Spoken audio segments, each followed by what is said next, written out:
Hello and welcome to the Cardiac Cats YouTube channel. I'm your host, Jacob Shorba, and hey, we are back. It's been a while, but preseason football is here, and it feels like the right time to get things going again as the Jaguars have played their first game of the 2025 NFL season, falling to the Pittsburgh Steelers at a score of 31-25. So, like I said, I know it's been a while. I had a couple people commenting last week asking where I've been and all that. I apologize that we really just haven't had a whole lot going on this offseason. There's kind of a couple reasons for this. I'll just go through really quick before we jump into the actual game. But for one, there really hasn't been as much to talk about just because this team, you kind of know their situation now. I think there's a lot more hope with them than there was before. We're surely not talking about things far off in the future at this point because we really don't know what we have right now. I think at the same time, it's just been a difficult summer for me to have a whole lot of time for the scouting side of things. I have not gotten far into that. Usually I had a lot of time at work to get this stuff done. It just has not been like that this summer, unfortunately. So there's a few reasons why we have not really had anything over the summer. That's going to change because football is back. There's no way we can ignore this stuff. And there's going to be plenty to talk about. And we're going to finally get to know, are we being sold fool's gold here, snake oil, or is this team actually going to be really good? And there's a lot to talk about there because I think there were really exciting things you saw last night. I also think there were things that were extremely concerning as far as how this team performed. But it is preseason game one. That's all got to be considered. But jumping into this, we'll see if we can get the statistic here. It might be actually in team stats. So penalty yards for the Jaguars. 8 penalties last night, 49 yards. They had a lot of these early in the game and ended up derailing what was a pretty good first drive. You had an Anton Harrison, I believe, false start. There was another one on Walker Little. Just a lot of issues specifically with the offensive line that ended up stalling a drive that was moving down the field. And you saw a lot of different players getting involved on offense. You saw Parker Washington actually being a legitimate option for this team. Travis Hunter got a couple throws. Brian Thomas Jr. was involved. They had a lot of offensive weapons that were getting into this game in so many places that Trevor Lawrence could throw the ball for this offense. So it was really exciting watching them on that first drive. Problem is, obviously, if you're going to put yourself in 1st and 20 in those kinds of situations, kind of hurts you, right? You're not going to be able to keep moving the ball with that, and you might not be able to go for those 4th downs. And that's what happened at the end of that first drive. They were too far out, ended up kicking the field goal. Lots of field goals from this team last night. Really exciting to talk about the offensive play calling, right? It felt like they were creative. It felt like they actually had good ideas. And for me, I put out the tweet about this. It was really the first time I can remember since maybe like the T formation play in the Jaguars-Chargers playoff game where I felt like this coaching staff maybe had more to offer than the opposing one did, right? And this is specifically talking about our offense versus their defense, which keep in mind, Steelers had a lot of players out in that game. And that's what's kind of concerning when we flip to talking about the defense. But the offensive play calling was on spot, right? It just felt like they had a lot of options. It felt like Cohen was getting things going well. I was very impressed by the game that he called, and I thought it was a really good start to things. Trevor Lawrence specifically, right? You look at his stats, and you'd say he had a pretty good night, right? 6 of 7, 43 yards. Obviously not really airing it out. We didn't see a lot of the vertical offense from this team, if at all, when Trevor was out there. However, the obvious frustration from watching him was the hospital throw to Brian Thomas Jr. Just can't throw those kinds of passes in the first place, especially in preseason. I mean, Thomas got rocked on the play so hard that he could not hold on to the football. Thankfully, he got back up right after. He's probably bruised a little bit, but shouldn't be anything too serious because, I mean, if it was, probably a lot bigger of a story. But you just can't have those kinds of things happening in these games. Regardless, outside of that, Lawrence just had places to throw the ball, right? They were able to keep the ball going downfield, able to keep moving forward. And that was really exciting about how they were able to play. Now, jumping into the defense for a moment, and I'm not going to really have a whole lot of in-depth notes here because a lot of that I want to have positives, right? I want to be able to talk about the individual players who stood out. And I just couldn't really find a whole lot of that for the defense. I thought Travis Hunter played really well when he was out there, aside from the tackle that he missed. Specifically in coverage, I thought he did well, right? And he arguably forced a coverage sack last night with the way he was playing. So, good stuff from him on that defense. But outside of that, it didn't feel like they had a ton of pressure early in the game. And that was against Mason Rudolph. That was DK Metcalf being out. I don't even think Pat Freiermuth was out there, or Jalen Warren. This was not the Steelers' starting offense. In that first drive, it just felt like every time that the Steelers wanted to move the ball, they did it at ease. And they were doing it against some of our best players. Some of the guys you should not see this happening from. It felt like Tyson Campbell was always around the action, but he was always the guy having to make the tackle after a 20-yard pass was given up. And so I don't know if he was in coverage all those plays, but it just felt like you had these guys that really didn't have an excuse to be struggling last night, that someone had to be struggling, right? Because Mason Rudolph should not be moving the ball at ease against your starting defense. I don't care if you have a new defensive coordinator, any of that stuff. It's preseason. You're not dealing with anything super advanced. You should be able to figure it out. And this defense they were very hard to watch. They had nothing that I could really compliment overall. And that's frustrating, but it is part of their growing pains, right? And we're not going to sit here and say that, going back to the snake oil mention, we have not been sold snake oil yet. We don't know that, right? This is preseason game 1. We got to let this system take place. We got to let the players learn it. We've had a lot of different DCs in this building. We need one to get established, and we have to give them their opportunity. And Campanile, everything we heard about him before this moment has been really good. We'll see if it's the case, right?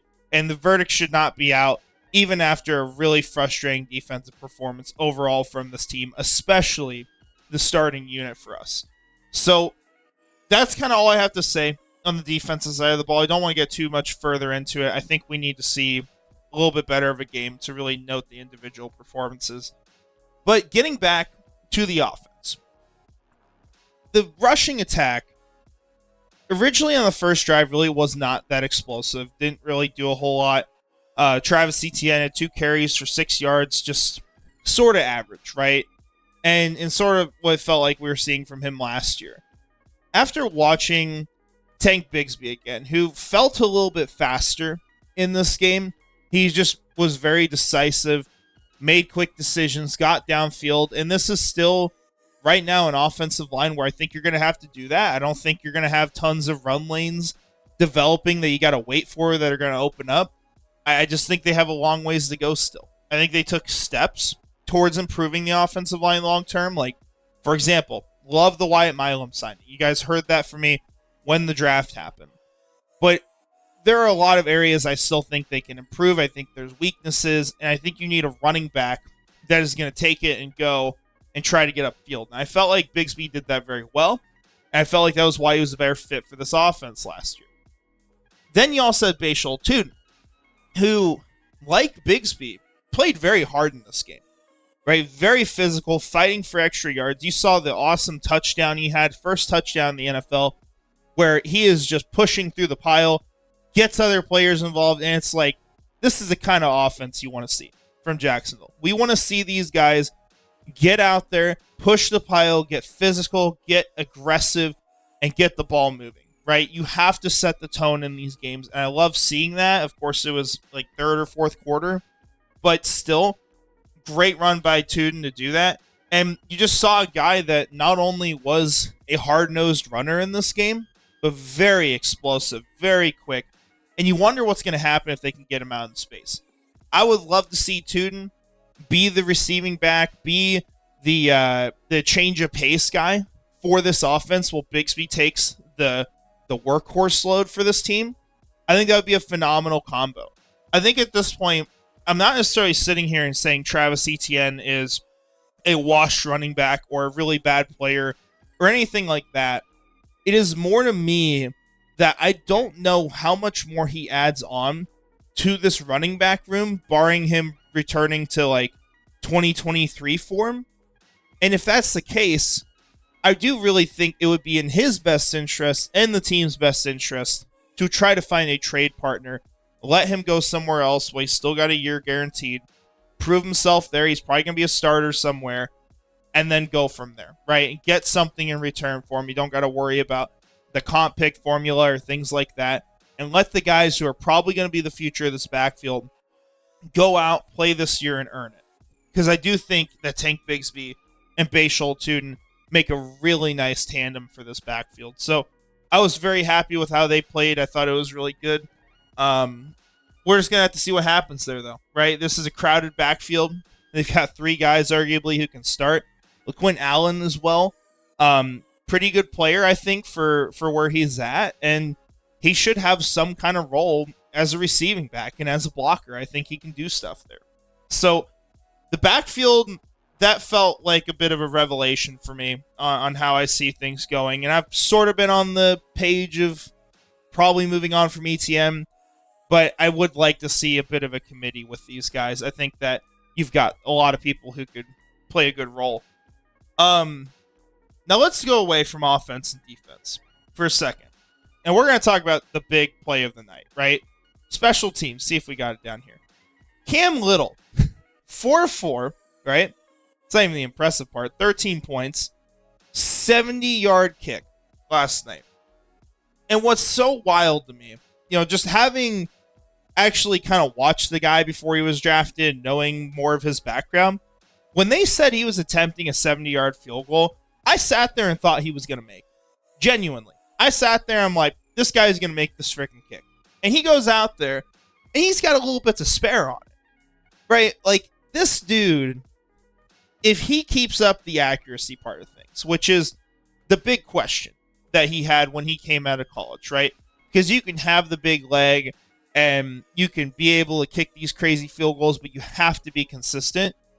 We saw like a hiccup or two year one, but aside from that, Cam Little has not been a problem accuracy-wise. And now he has just gone out, and he has beaten, although it's unofficial, the longest kick in NFL history by 4 yards. And he didn't have to doink it, by the way, like I think the 66-yarder was. You have that kind of kicker on your team, right? 22 years old, I think. Going to be around for a long time, as long as he is able to avoid the kicker mental issues that we'll see pop up here and there. But Cam Little, extremely valuable asset for the Jaguars, and I think that just proved it to you. And it really changes things, as they were talking about on the broadcast, because now you may be able to more confidently kick field goals from, let's say, the 45, let's say almost the 50-yard line. This makes it to where essentially you shorten the distance that you have to go to get into a game.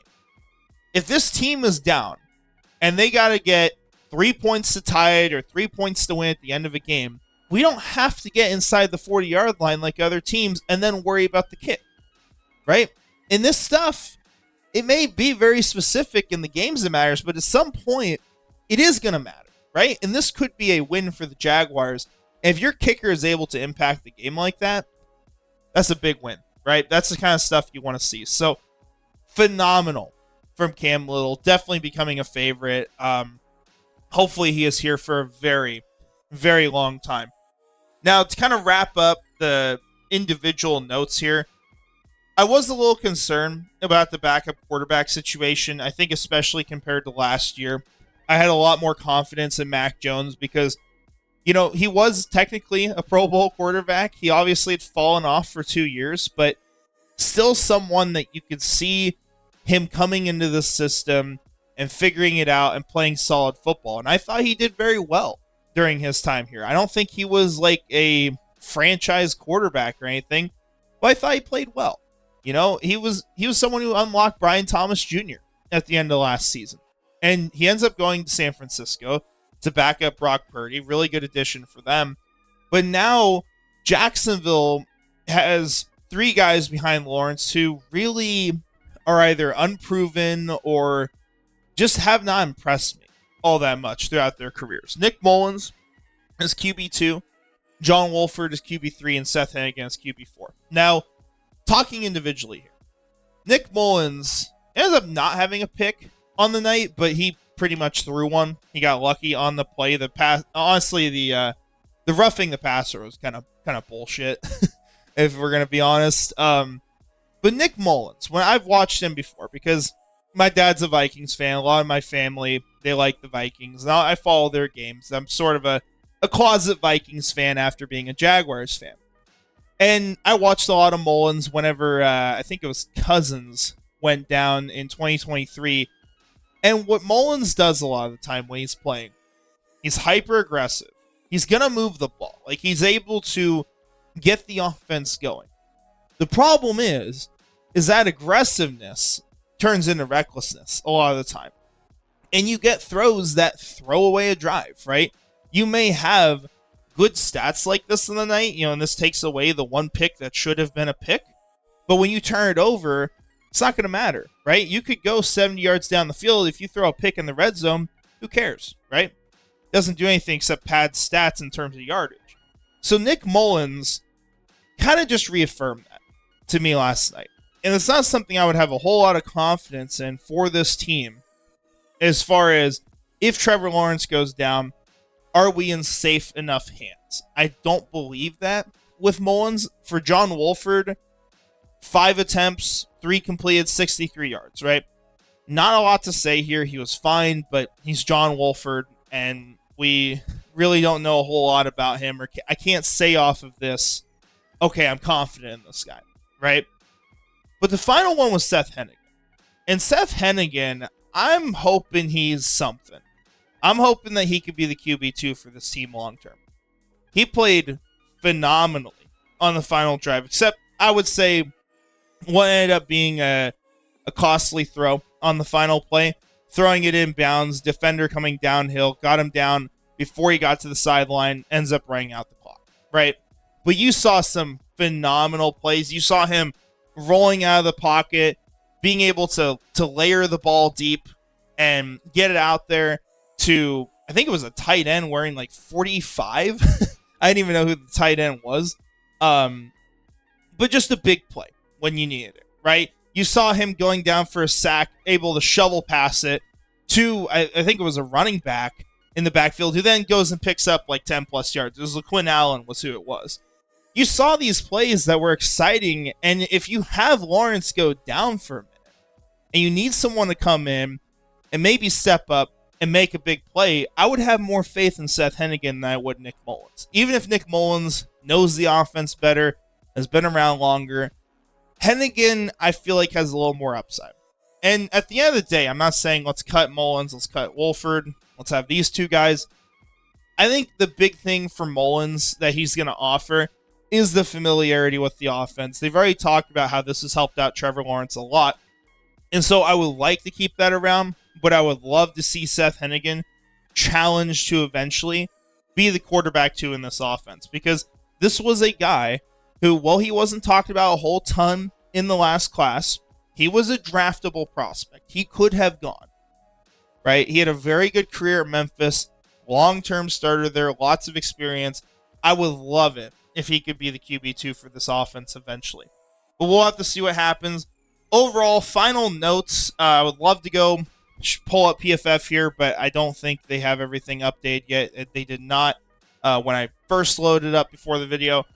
But I think the offense has really exciting potential, both the coaching and the weapons on this offense. I think they've got plenty of places to throw the ball. I think they could have a really great backfield duo in Tuden and Bigsby. No particular order there.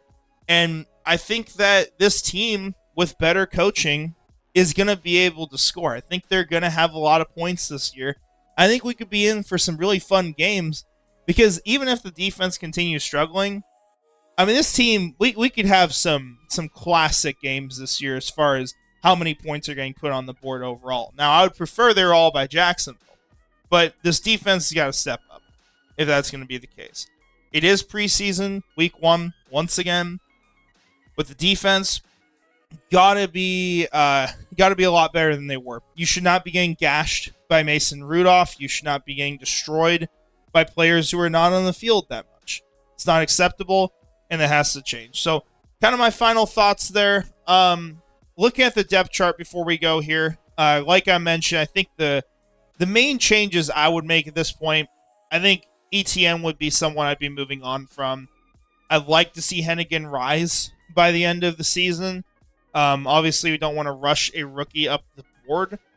And hopefully Wyatt Milam can get in as a starter eventually. I like the mentality he brings to this team. I like the type of player he is. I didn't get to watch a whole ton of him last night.